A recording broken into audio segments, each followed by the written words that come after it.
IFM Foreign News.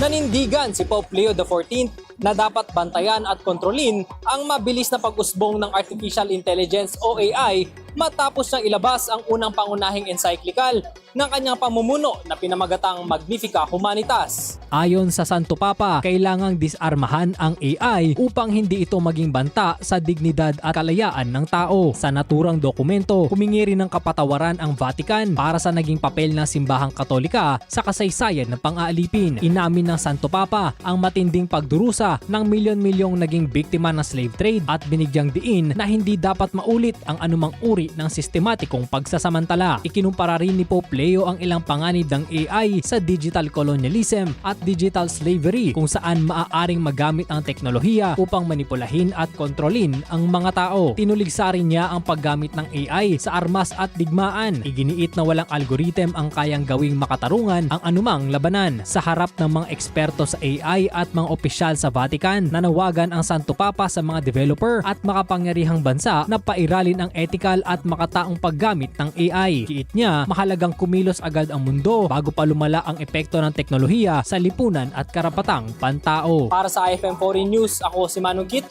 Idol! IFM News.